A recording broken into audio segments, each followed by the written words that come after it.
Does it ever feel like you're a marketing professional just speaking into the void? But with LinkedIn ads, you can know you're reaching the right decision makers, a network of 130 million of them, in fact. You can even target buyers by job title, industry, company, seniority, skills, and did I say job title? See how you can avoid the void and reach the right buyers with LinkedIn ads. Spend $250 on your first campaign and get a free $250 credit for the next one. Get started at linkedin.com/campaign. Terms and conditions apply. No one should have to choose between their own safety and their pets. But nearly half of domestic abuse survivors delay leaving because they can't bring their pets with them. Purina is helping to create more pet-friendly domestic violence shelters through the Purple Leash Project, so survivors and their pets can escape and heal together. Visit Purina.com/purple to learn more.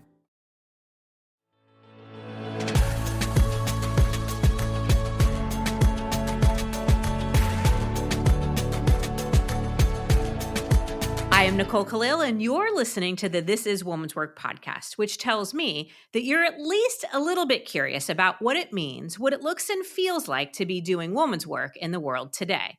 Because let's face it, there are a lot of expectations and opinions, tons of commentary about what we should and shouldn't want or do or be, and lots of people sticking their nose in where it doesn't belong. From our choices to our looks, our biology to our identity, if we marry and who we marry, how and when we decide or decide not to have kids, and then how we raise them. From careers to caregiving, boardrooms to bedtime routines, women often face what feels like two options: defy or conform. Let me give you a personal example. I wasn't ever sure I wanted to get married. And when I did, one thing I was absolutely sure of, there was no way I could say traditional vows at the altar. Let's be honest. If I promised to obey my husband, I'd be smote by God on the spot because she would absolutely know that I was lying. I don't think anyone really says that anymore, at least not at the weddings I've gone to. But it's not just the word obey for me. It's the spirit behind it. Submissive? Yeah, that's just not in my wheelhouse. Compromise, agree to disagree, sure. But submit and obey? Nope, that's not happening. I can tell you for sure that God, or whatever it is that created me, didn't mold me for that. And while some may think that's blasphemy, for me, it's more about inner knowing, authenticity, and having firm trust in myself, because my whole being knows that that's not who I am or who I'm meant to be. And to be clear, that doesn't mean that I expect others to submit in my relationships. I'm more of a mutual respect, equity, and honoring each other type of person. And yet, there still seems to be some lingering expectation that women submit, mostly to the men in their lives. And listen, if doing that feels true and right and real for you, if it makes you feel the sun from the inside, then you do you. And I stand for your right to choose that for you. But for me, and I'm guessing for most of the women tuning in, it's a resounding fuck that, like hard pass, right? So on this episode of This Is Woman's Work, we're going to talk about how to defy expectations with the brilliant Sunita Sah. Sunita is an award-winning professor at Cornell University, an expert in organizational psychology, and a leading researcher on influence, authority, compliance, and defiance. Her new book, Defy: The Power of No in a World That Demands Yes, is basically a rallying cry to end submissive behavior. And I could not be more excited to dive into this conversation. So get ready to tap into your inner defiance. Sunita, thank you for being our guest for what feels like a very important and also potentially spicy topic. So I want to start by asking about how you define defiance. What are we talking about here? Because I'm assuming it's not just defiance for the sake of defiance. Hi, Nicole. It's fantastic to be here. And thank you. So I have studied defiance for such a long time. I really had a masterclass in compliance growing up. As a child, I was known for being obedient, an obedient daughter and student. I did exactly what I was told. Got up when I was told to, did my homework as expected. I even had my hair cut the way my parents wanted me to. And these were the messages that I received from teachers and parents and the community is to fit in, to be good, to comply, to obey. And I even remember asking my dad at one point when I was quite young, what does my name Sunita mean? And he said, in Sanskrit, Sunita means good. So I actually lived up to that as much as I possibly could. And we often get these messages to be compliant as children, especially girls. We are told to not make a fuss, do what our teachers tell us, what our parents tell us, and simply to be good. So we end up being wired to comply. We equate being compliant with being good and defiant with being bad. And it could also be a dynamic that's familiar to many children of immigrants, in that we have like a strict upbringing and high expectations to do well. In fact, even my first career, which was in medicine, and I ended up as a doctor, was based on expectations. And so I became, having this childhood of compliance, really fascinated by what this single powerful word defy actually means for such a long time. And Nicole, let me ask you, how many times have you wanted to object or disagree or just opt out of something, but you end up just swallowing your words, so shaking your head and just going along with it? And Yeah.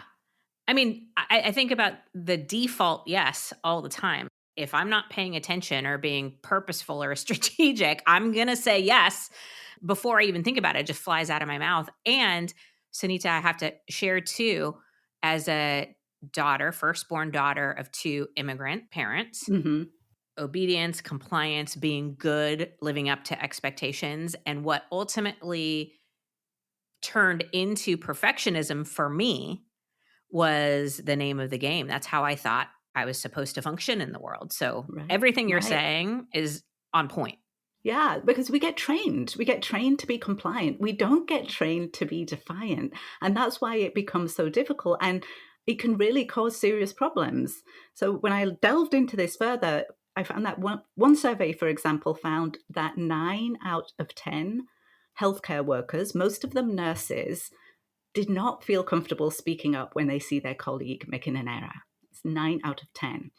And it's similar findings in other industries too. So more than 1,700 crew members on commercial airlines, they only spoke up half the time when they saw their superiors making a mistake.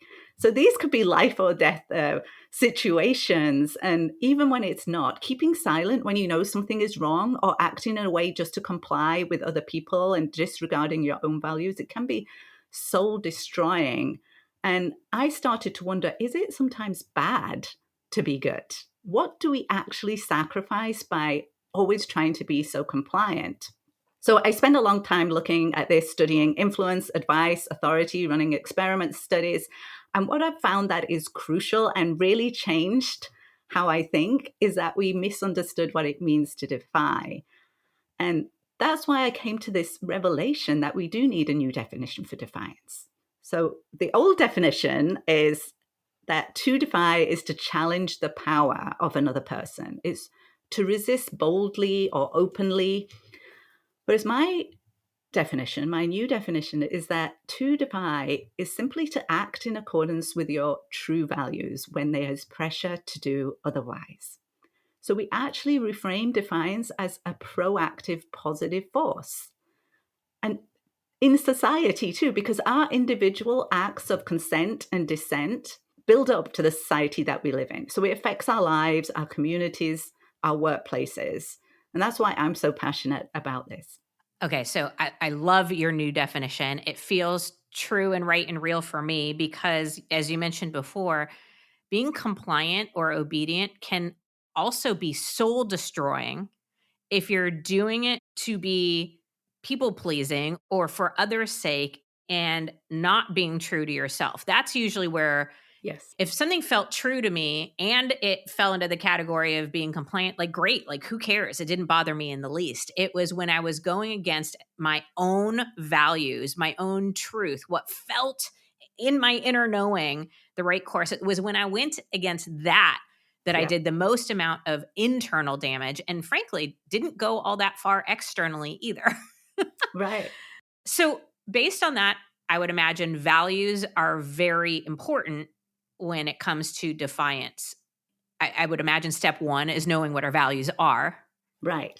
But actually, that's not enough. And the reason I say that is that if I ask my students, my executive students, my MBA students to articulate what their values are, a lot of them say integrity. So this value is really highly admired in our culture, right? Is desired. We want people to have integrity. It's really important to our characters, and everybody wants to have integrity. It's really prioritized as a value. So I then have my students do this other exercise. So they're all in one room, and I ask them to please rate your honesty on a scale of 0 to 100 relative to other people in the room. So, for example, if you think you are the least honest in the room, you would rate yourself as 0. If you think you are the most honest in the room, you rate yourself as 100. And if you think you're about average, then it would be 50. So I asked them to think of a number, write it down, and then I asked them, what was your number? And most of the people in the room, year after year after year, so many classes, they will rate themselves at least 80 or above. That's most of them. Hardly anyone rates themselves as average, and practically no one goes below average, which we know is impossible because not everyone can be above average. So these are really, really high numbers. So we rate integrity, honesty very, very high. But when it comes to our actual actions, we don't actually display integrity. And what my research has shown again and again is what somebody believes their values to be is quite different from how they actually behave. And this starts at quite a young age. Now, there was this survey of over 20,000 high school students, and nearly 2/3 of students admitted cheating on a test. Nearly 1/3 admitted to stealing from a store in the past year. I found that quite shocking. And this was heartbreaking. More than 80% lied to a parent about something significant. So, and that's heartbreaking because I have a son in high school. And these figures are likely to be even higher than reported because 1 in 4 confess that they lied on at least one question on the survey. So this is actually not unique to high school students. Our actions are often not aligned with our behavior.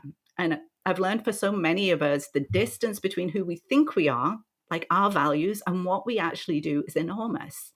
And there's numerous reasons for why that happens. There's enormous pressure to go along with other people. We don't actually understand specifically what compliance and defiance are. And then once we decide to defy, we don't know how to. So learning to defy and thinking about our values and how to behave in a situation is so important, given that much of our behavior is influenced by other people around us. We're other people when we have to make a decision. So that is why values is so important to defiance. To put our values into practice, we need to learn how to defy. If we don't, then even at work, for example, we just risk becoming what they call company yes men, right? Or yes women, where we determine how ethical we are, how much honesty and integrity we have based on how much we do what our boss tells us to do, rather than what is the right thing to do. Okay, so this is incredibly fascinating. And it begs the question, how do we learn to defy? I would imagine as how we learn a lot of things, which is personal experience, observation. But how do we learn to defy? Yeah, so learning to defy, there's various steps to do this, and I can only tell you a few today. But one thing is to have a mindset shift. So we often think about defiance as being really loud, bold, angry, aggressive. We have these negative connotations, or that you have to be heroic or superhuman, and it's just out of reach. But what I want to tell people is that you don't have to be brave. You don't have to have a strong personality. You don't even have to be larger than life to incorporate defiance into your life. So it's not just for the brave, the extraordinary. It's available and it's necessary for all of us. So you can do it in your own way with far less angst and stress. And the way that we can do that is making defiance a practice. We need an action plan that starts way before a moment of crisis, right? So we need to start thinking about it. So defiance is actually a practice, not a personality. And we can incorporate this. So we can start anticipating what situations might require defiance because they're actually quite predictable. So at work, we're probably going to hear some sexist remark at some point, right? So that is predictable. And in other situations, we might have encountered that situation and not spoken up and we've regretted it. So we can anticipate it and start visualizing what would we rather have done in that situation, or what would we like to do? And then we write that down, we script it out, and we start practicing it. Because if you can do that and start practicing and role playing, it actually changes our defaults. It changes the neural pathways. So it becomes easier for us to do.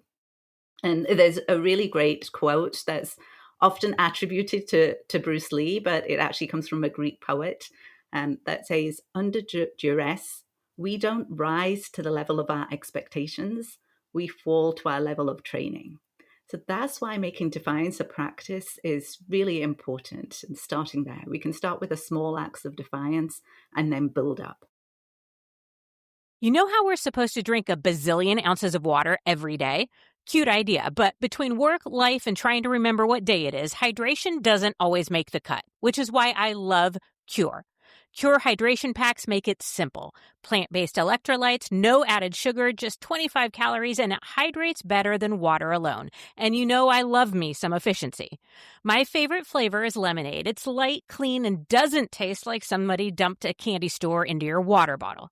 I use it on long recording days when I'm traveling or any day I hit noon and realize that I'm running purely on caffeine. And when I need more than hydration, like pre-workout where I need all the help I can get, I grab Cure Energy. It's got natural caffeine and electrolytes that get me moving and help me survive the part where I question all my life choices mid-workout. Staying hydrated isn't just about drinking water. You need electrolytes too. That's why I love Cure. It's clean, it tastes great, and it actually works. And for This Is Women's Work listeners, you can get 20% off your first order at curehydration.com/woman's work with code woman's work. And if you get a post-purchase survey, make sure to let them know that you heard about Cure right here. It really helps support the show. Don't just drink more water. Upgrade it with Cure. I'm always looking for ways to show my cat how much I love her. And with Fancy Feast gems, I can pamper her whenever I want with a savory gravy on top of a gourmet mousse pâté. The pyramid shape makes serving simple, so all I have to do is peel and plate to make mealtime feel extra fancy. And with 2 entrees in every pack, it's easy to turn every day into the extraordinary. Fancy Feast gems. Abercrombie Kids is bringing the cheer all holiday season. And winter break means it's time for new outfits that are both festive and comfy. The last thing they need? New cozy coats for every occasion. Celebrate the season with Abercrombie Kids in the app, online, and in stores.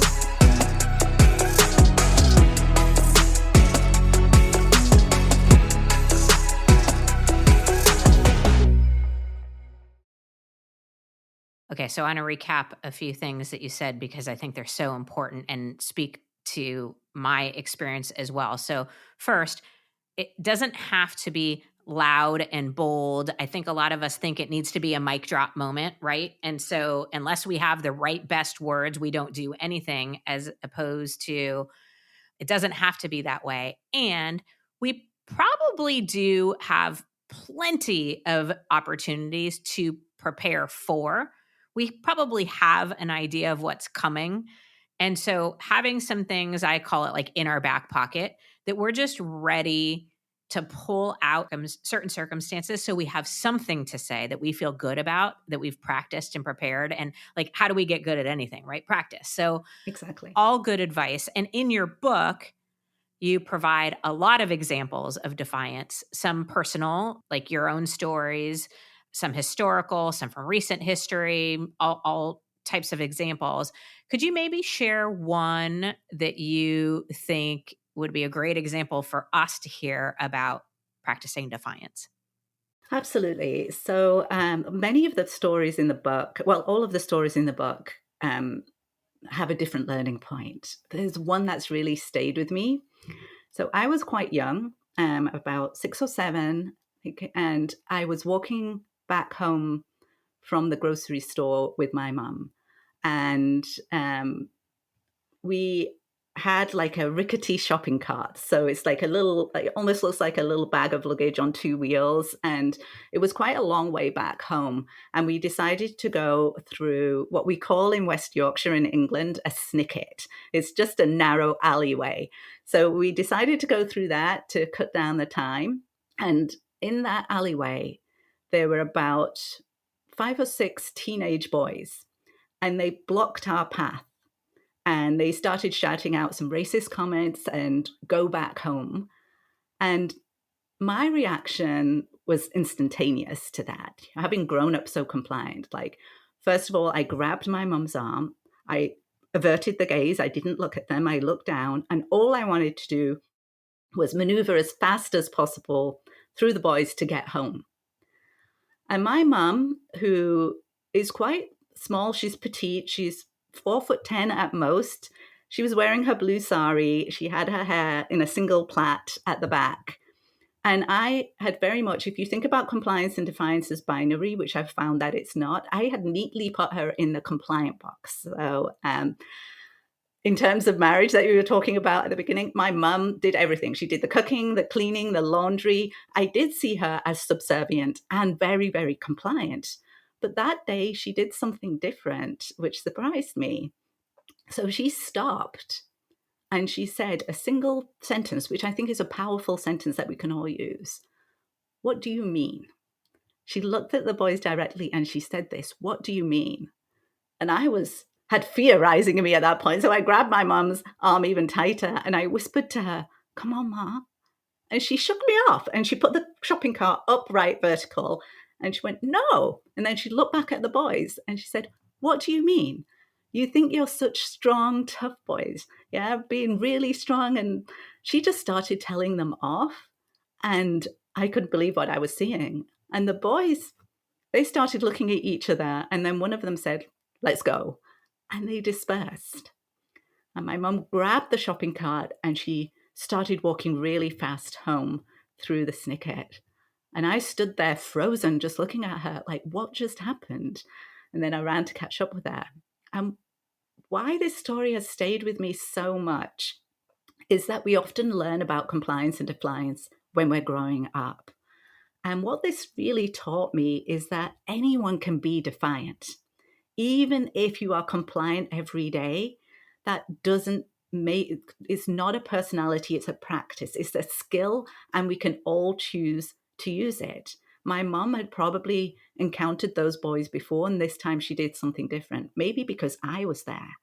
And so what I learned is that compliance might be our default, but it's not our destiny. We can learn to be defiant. And because it's so important, society is built of all these smaller moments. So if we're building a society where we can raise people to be what I call moral mavericks, they can act up and speak when necessary. What I hope is that next time one of the teens would speak up and tell his friends to stop saying those remarks and to let us pass. So my immigrant mother wouldn't have to say anything. That's the type of society I hope for. And with those little acts, it changes us because we become more ourselves, we become more authentic, we live up to our values, but it also changes the people that observed it. So it has this ripple effect, affected me. And so it's so important because one person can create this reaction that makes a big difference. It's so important. And what a powerful story. I definitely embracing moral mavericks. I love that the feeling of the potential and the possibility of that popped into mind, I think, because I had the story on the brain when I was prepping the U.S. gymnastics, Simone Biles, Yes. opting out of the Olympics. And that felt very much like an example of defiance in the face of, I'm sure, a bazillion expectations, including her own. And then everybody Right. had commentary about it, right? Some people really admired it, and some people thought she was week, which is ridiculous, but whatever. Where I'm going with this is, how do we filter through everybody else's opinions or even some bad advice that we might get in order to choose for ourselves when to defy and when not? Yeah, it's a great example of Simone Biles, which, as you said, it was unprecedented for someone of her rank and status to withdraw from the Olympics, and yet she knew her values. She was compassionate towards what she needed in an environment that often exploits gymnasts to ignore their physical and mental pain and continue and continue and continue. And she did get a lot of commentary and negative evaluations for that, but she did what was right for her in that situation where there was so much pressure to do otherwise. So it's about connecting with your values and assessing the situation. Like, what is it safe and effective for me to defy? And then thinking about, who am I, right? What does a person like me do in a situation like that? I mean, these are really hard questions, but once we become connected with our values, it becomes easier to do and bring those things into consideration. So what's popping into my head is, it is knowing our values, but also knowing how we interpret them and how they show up in our lives. Because as you mentioned before with integrity, you could take that value and have two people have completely different interpretation grounded in integrity of what you should do. So example, integrity would be speaking my truth, but somebody else could be like, no, integrity is supporting your boss, right? Or whatever it is. Right. So like, it's knowing what your values are, but to your point earlier, practicing them and living them so you know in any given moment how you're interpreting them and how that value is going to show up for you in that situation. Yeah, that's a great point. And we do have two selves, right? We have our independent self that wants to have agency and do exactly what we want to do. And so with that example, we want to follow our path of what we believe is the honest thing to do, right? But we also have an interdependent self in which we're connected with the other people and we want harmonious relationships. And these two ideals, we never reach them because they're often in conflict with each other. Like, what do we want to do versus what do other people expect us to do? And in that type of situation, if integrity is really important to you, if your boss is asking you to do something that might be unethical or might be cutting the client short, you have to decide, you have to make a decision as to whether you are going to go along with your values or not. And even if you do, right, it's difficult because one thing that I've discovered in my research is this psychological process I call insinuation anxiety, which is we don't want to insinuate that another person, we don't want to signal that another person is biased, corrupt, unethical, incompetent even. So say your boss is being incompetent. You don't want to signal that to another person and insinuate they are something that they should not, that they are not, or should not be. And so this is a really powerful force. I've experienced it many times, right? So it's just like, it could be small things from being in a taxi cab and the most direct route, but they're taking a very long way. And you don't want to tell them, it takes some effort and energy, perhaps not for New Yorkers, but certainly for me, to tell them, why are you going this way? And really insinuate that they're not competent at their job or they're doing this because they want more money.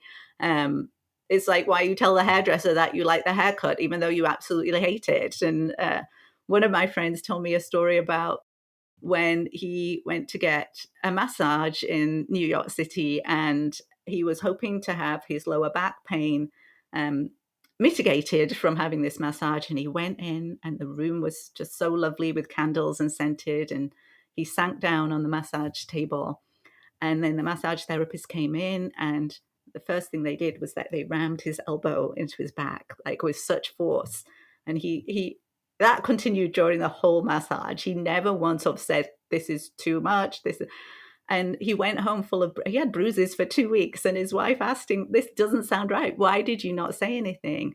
And he said, well, I didn't want to insinuate that they didn't know what they were doing, And she said, so you would rather hurt yourself than hurt the feelings of someone else? And he was like, exactly, right? So we often do that. And it could be in these small things, but it's also could be the reason why the nurses didn't speak up when they see someone making an error, or why the crew members on commercial airlines don't speak up, right? And so it becomes a very powerful force. One way that we can deal with that is often just taking a pause, like a power of a pause. Sometimes you can't get away from the situation, but if you can take some physical distance, that's great, but psychological distance also helps, right? So there's research done by Ethan Kross and others that show just closing your eyes for a few seconds and asking yourself, is this what you really want? Does this align with your values? Really helps you connect. And speaking to yourself in the third person too helps, gets that psychological distance. So is this what you really want, Sunita? Is asking yourself that question, is this what I really want?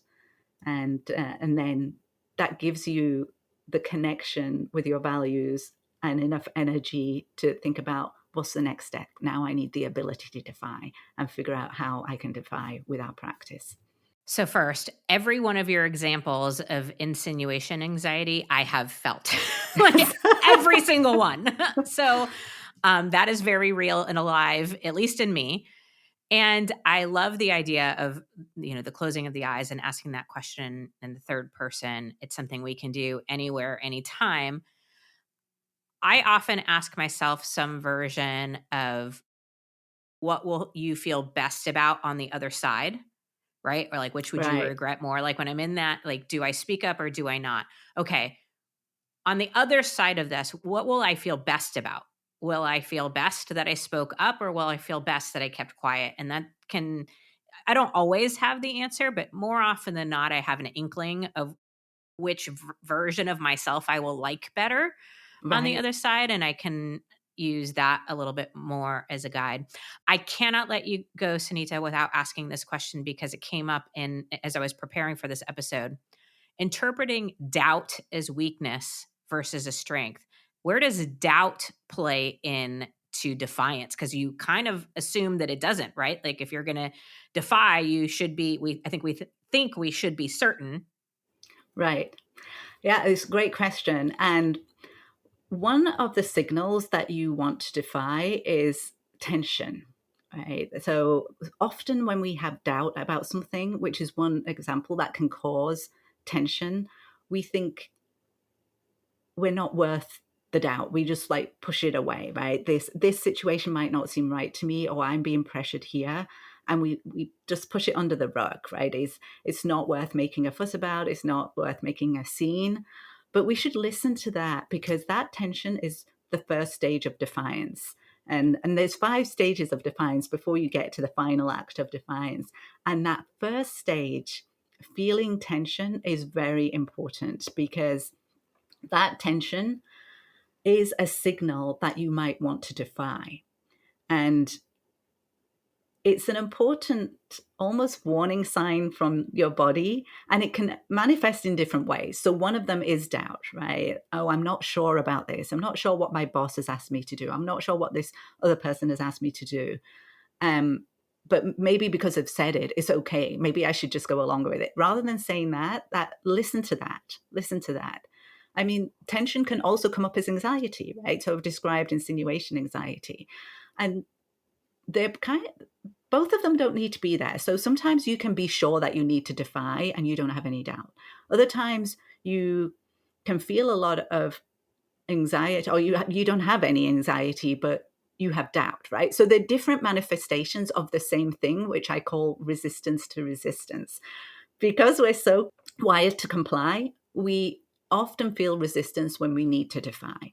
And so listening to that tension, acknowledging it, the first stages of learning how to defy, and not mitigating it, not saying it's not worth it. It's really listening to your body, to your mind. Why am I feeling this tension?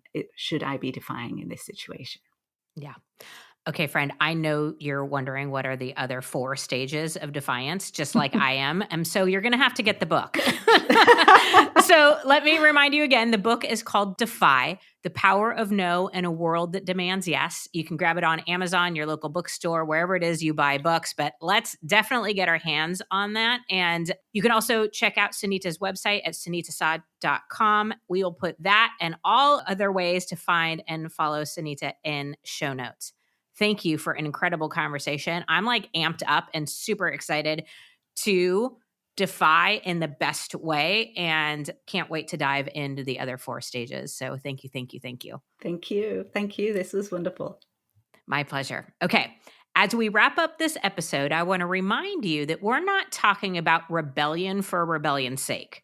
My goal isn't just to be difficult or to walk around giving my finger to everyone and everything. This is about trusting yourself enough to say no when the world demands yes, when no is the best answer for you. It's about refusing to be who the world expects you to be when it's not who you are.